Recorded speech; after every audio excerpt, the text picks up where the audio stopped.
அதுவா, இந்த கர்ச்சிஃபை நான் அன்னைக்கு எங்கேயோ மிஸ் பண்ணிட்டேன்டி. மதன் தான் கரெக்டா பத்திரமா எடுத்து வச்சிருந்தான். உன்கிட்ட தந்தது அவன்கிட்ட எப்படி போகும்? அது ஒரு கர்ச்சிஃப் தானடி, விடேண்டி. அது எப்படி அவன்கிட்ட விட முடியும்? ஹலோ ஹலோ, அவ கர்ச்சிஃப் எனக்கு தெரியாதுன்னு சொல்லு பட்டு. அண்ட் உன்னோட திங்ஸ் எல்லாத்துலயும் எனக்கு ஃபுல் ரைட்ஸ் இருக்கு. தெரிஞ்சுக்க சொல்லு, புரிஞ்சுக்க சொல்லு. சரி, அவன் என்கிட்ட பேசினா வாயை உடைச்சிருவேன்னு சொல்லு. எங்க உடைக்க சொல்லு பாப்போம். நான் வாயை உடைச்சிருவேன்னு சொல்லு. ஏன் அவன் உடைக்க அச்சனா அவளை வாயை மூட சொல்லு சொல்லிட்டேன். ஏய், நான் உடைச்சிருவேன். ஒழுங்கா இருக்க சொல்லு. ரெண்டு பேரையும் கொன்னு இதே இடத்துல புதைச்சிருவோம் பாத்துக்கோங்க. ஆல்ரெடி என்ன கோல்டு போட்டு சாவடிக்குது. நீங்க ரெண்டு பேரும் வேற ஏன்டா என்ன படுத்துறீங்க? ஏய் சனியே, நீங்க ரசம் வைக்க தானே வந்த? சிக் போய் ரசம் வை. ஏய் நீ போய் டேப்லெட் எடுறா போடா. ஓகே பட்டு. இந்தா புடி. இவன் இவ்வளவு சொல்லிட்டு பட்டு. ஐயோ, மதன் ஒரு நிமிஷம் புடியே. செத்துரு, நீயும் சாவு.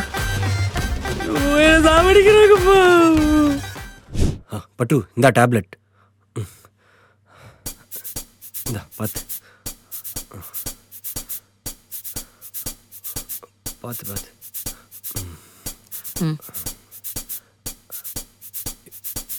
இப்போ ஓகேவா? ஓகேதான்.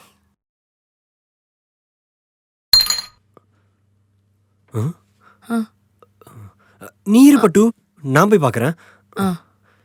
என்னத்தை உடைச்சா? ஏய் ஷோ, ரெண்டு பேரும் போயிட்டாங்க. ஒரு 10 நிமிஷம் படுக்கலாம்.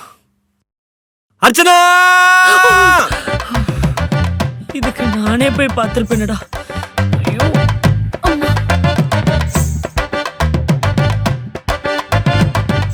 ஐயோ டேய், என்னடா பிரச்சனை? எதுக்கு கத்துன? ஏய் என்னடி ஆச்சு?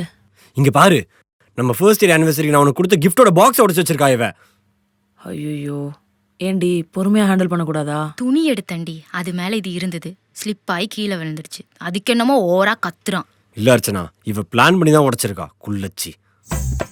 குள்ளச்சின்னு சொன்ன மண்டைய உடைச்சிருவேன். ஏய் சை, அமைதியா இருங்க. டேய், இந்த கிஃப்ட் என்கிட்ட ரூம்ல பத்திரமா இருக்கு. பாக்ஸ் தானே, விடு. ஏய் இனிமே நீ பொறுமையா பார்த்து வேலை பாரு, சரியா?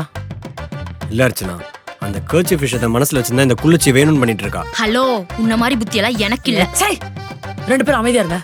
அடிச்சுக்கிறதுக்கு வந்தீங்களா இல்ல என்ன பாத்துக்கிறதுக்கு வந்தீங்களா? என்னால ஒரு 2 மணி நேரம் கூட நிம்மதியா தூங்க முடியல. ஏன் என்ன ரொம்ப படுத்துறீங்க? நீ போய் கிச்சன்ல வேலைய பாரு. ஏய் நீ பெட்ரூம் கோலைய கூட. ஐயோ, அப்படி சொல்ல வரலமா நானு.